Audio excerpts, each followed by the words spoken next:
All right, let's just cut straight to it. We're diving deep today. Yeah, into some really powerful stuff. Ideas about success, growth, and, well, time. Especially time. And our source material for this, it's from excerpts of a YouTube video transcript. That's right, titled You're Wasting Time and You Don't Even Realize It? Lessons That Changed My Life, Jack Ma. Okay, so quite a title. And our mission here is basically to unpack the core message from Jack Ma. Distill the key insights. Think of it as a shortcut, yeah. Getting to the heart of his perspective on building things, especially from scratch. Exactly. And we think you'll find some surprising facts, maybe some memorable details that challenge how you think about goals. Definitely. Things that might make you reconsider your approach. So let's jump right in. Picture this. In 1999, Jack Ma's starting Alibaba. Right. Early days. Someone asks him, what's your greatest asset right now? What do you think people expected? Oh, for sure. Capital. Right. Or technology, maybe connections. The usual stuff for a startup. Yeah, the obvious answers. But his answer was time. Time. Which is kind of surprising, isn't it? It really is. He meant the time he was pouring in, figuring things out, just putting in the hours, while others were still debating if the whole internet thing would even fly in China. And that highlights something crucial about time itself. Yeah. It's unique. How so? Well, you can't get it back, right? Once it's gone, it's gone. Money comes and goes, tech improves, but time. It just ticks away. Exactly. Yeah. And it's the one resource everyone gets equally. 24 hours a day. Doesn't matter who you are. That's a powerful point. It's democratic in that sense. Totally. Yet most people, and this is his point, they live like they have an infinite amount of it. They don't really get its true value. Like it's just always going to be there. Which leads right into his next big idea. The massive cost of waiting. Procrastination station? Pretty much. Yeah. He talks about all the ways we delay. Endless discussions that go nowhere. Oh, I know those. Waiting for more money, or feeling like you need more knowledge, or waiting until things feel, quote, secure. Yeah, that elusive feeling of security. Right.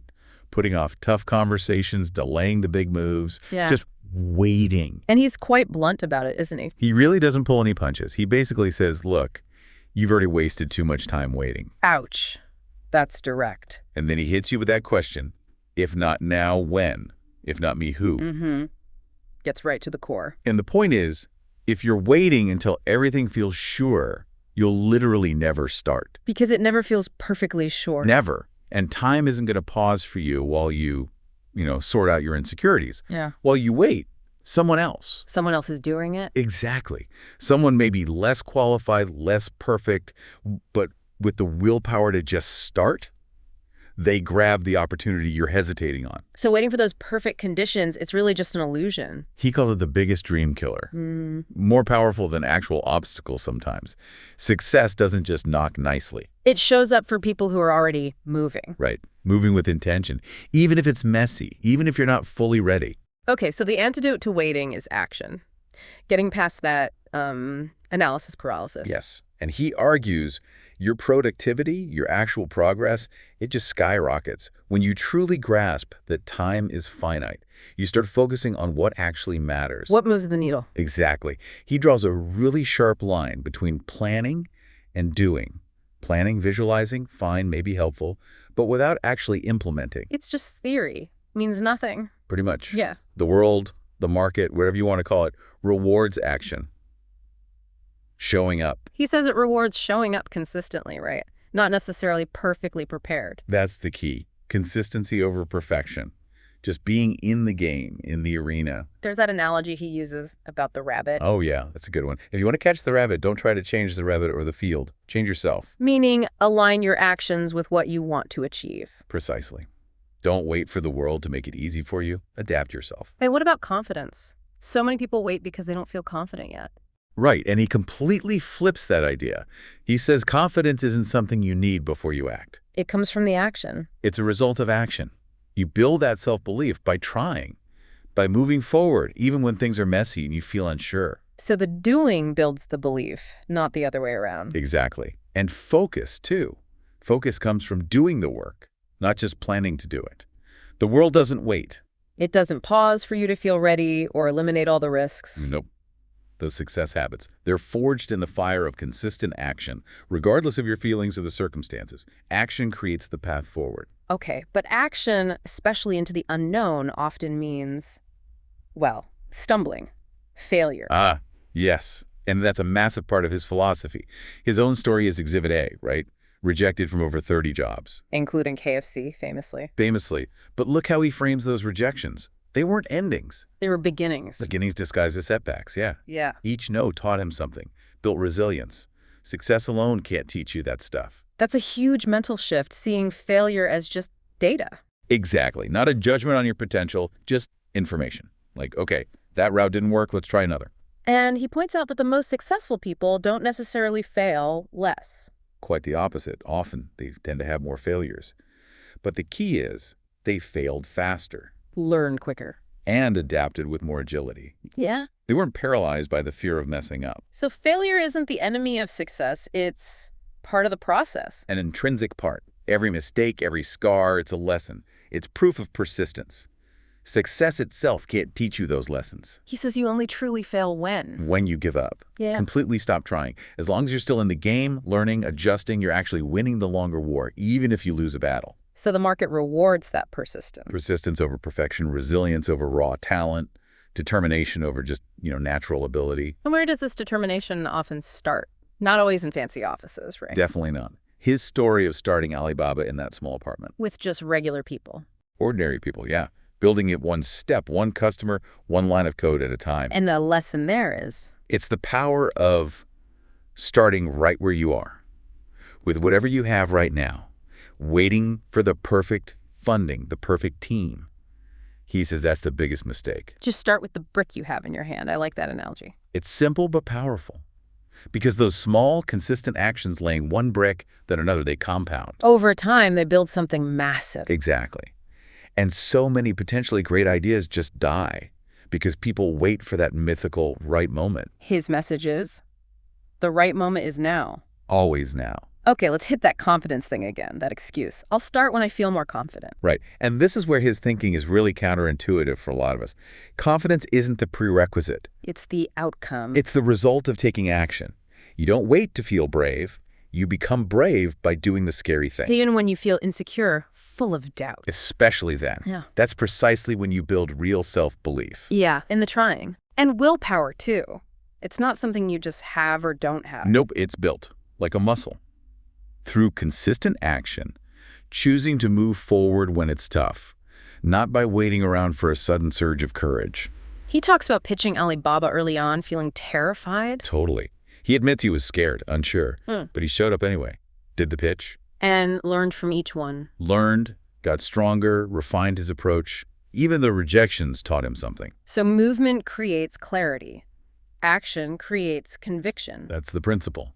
If you just stand still, waiting to feel ready, you never actually find out what you're capable of. You don't need to be ready, you need to be committed. Committed to the next step. That's it. Confidence grows with use, with pushing yourself just a bit. That feeling of readiness is maybe overrated. Hugely overrated, according to him. Being willing to start, willing to try, willing to be imperfect, that's what counts. And mental resilience grows through that process, too. Yes, because you prove to yourself through lived experience, okay, I faced uncertainty, I stumbled, and I survived. I can handle this. Okay, so you're taking action, building confidence, learning. Who you do this with, who's around you, that matters too, right? Oh, massively. He's very direct about your environment, the people you surround yourself with. What's his take? Basically, they're either pushing you forward or pulling you back. There's not much middle ground. Your environment shapes your destiny sometimes more than your own intentions do. Wow. That forces you to look around and ask some hard questions. Definitely. Like, who in your circle is genuinely rooting for you, cheering you on? And the tougher one, who might be limiting you? Maybe with their own fear or envy or just mediocrity. Yeah, mediocrity often disguised as being realistic or practical. So you need to be conscious of that. He says you need to actively distance yourself from those he calls energy vampires. Energy vampires. I like that. The ones who drain your motivation. Exactly. Always finding problems, pulling you down. Instead, you need to seek out people who challenge you, who have that growth mindset, who learn constantly, who support your ambitions. Because success is contagious. Success is contagious, but so is mediocrity. You get to choose which one you're exposed to. He lived this too, right, with early investors. Yeah, plenty of people told him, internet, e-commerce, not going to work in China. No way. Listed all the logical reasons. Realistic reasons. Right. If he'd only listened to them, Alibaba wouldn't exist. He had to find advisors who saw the possibility, who shared the vision, however crazy it seemed then. And this connects back to time management, interestingly. It does. Managing your time also means managing who you spend your time with. Are they elevating you or diminishing you? Because the wrong people just find reasons why it won't work. And the right people help you find ways to make it work. Big difference. Which leads us nicely into challenging that limiting realism. Yeah, he sees real danger in being too realistic. Says it can just murder dreams before they even get started. We hear those phrases all the time, don't we? Yeah. That's impossible. You don't have the resources. Just not for someone like you. All those things. And if you hear them enough, internalize them. They become your reality. Right. Self-limiting beliefs. Exactly. Look at Alibaba again. Yeah. The realistic view was Chinese people won't trust online shopping, no infrastructure, no credit. Totally logical, right? Based on the present reality then, yeah. But if he'd stuck to that realism, think of the opportunity cost. Millions would have missed out. So sometimes realism is just fear, pessimism. Often, yeah. Just dressed up as practicality. Yeah. Look, all real progress involves risk. Innovation requires ignoring some of those overly realistic voices sometimes. So it's about balancing. Be realistic about the challenges. Absolutely. Acknowledge the hurdles, but stay fiercely optimistic about the possibilities. Don't let the challenges define the entire picture. And alongside challenging that realism, there's the need to constantly learn. Oh, nonstop. He's very clear. The second you think you know it all, you start becoming irrelevant. Complacency is death in a changing world. It's that growth mindset again. Always be a student. Every single day, doesn't matter your title or your past success, approach the day ready to learn something new. Because what you know today might not be enough tomorrow. Exactly. Knowledge has an expiration date now. So productive learning means focusing on skills and info that will actually be valuable going forward. And he practices this himself. Constantly. Reading, attending things, seeking advice. Crucially, learning from people who know more than him, regardless of their status. There's a humility in that, isn't there? Admitting you don't know everything. Huge humility. And that humility fuels the determination to learn. Seeking help, learning from others, that's strength, not weakness. And making time for it is key. Treat it like a crucial investment. Yeah, absolutely. Yeah. Knowledge always pays dividends. And be consistent. Even small bits of learning every day. They compound, like those small actions. Exactly. Over time, it builds real expertise and adaptability. Okay. Learning, growing, taking action. Yeah. None of this sounds particularly comfortable. No, it's often not. Yeah. Learning is uncomfortable sometimes. Growth can hurt. Stepping outside the comfort zone definitely creates anxiety. So how do you push through that? He poses a really powerful question here. What hurts more in the long run? Okay. Is it the temporary discomfort you feel now, pushing yourself, learning, risking? Mm-hmm. Or is it the permanent, gnawing pain of regret years later because you stood still? The pain of potential unrealized. Precisely. He uses his own choice. Leave a safe teaching job for the chaos of starting Alibaba. He chose the sharp, uncertain, temporary pain. Over the dull, long-term pain of what if. Exactly. That slow, soul-crushing ache of potential you never explored. So choose the pain that leads to growth, not the one that leads to regret. Discomfort, then, can actually be a good sign. Usually, yeah. It means you're stretching, evolving, breaking old patterns. Stagnation feels comfortable at first, but it becomes a prison. And mental resilience is about reframing that discomfort. Seeing it as the price of admission for permanent improvement. Self-discipline is doing the hard stuff now so life gets better later. The pain of change eventually becomes the joy of progress. That's the transformation. Anything worthwhile requires moving through that discomfort zone. Today's struggle builds tomorrow's strength. So wrapping this all together, valuing time, taking action, learning from failure, embracing discomfort, choosing your environment, it really boils down to choice, doesn't it? Fundamentally, every day you're making choices. Live for others' expectations or live your truth.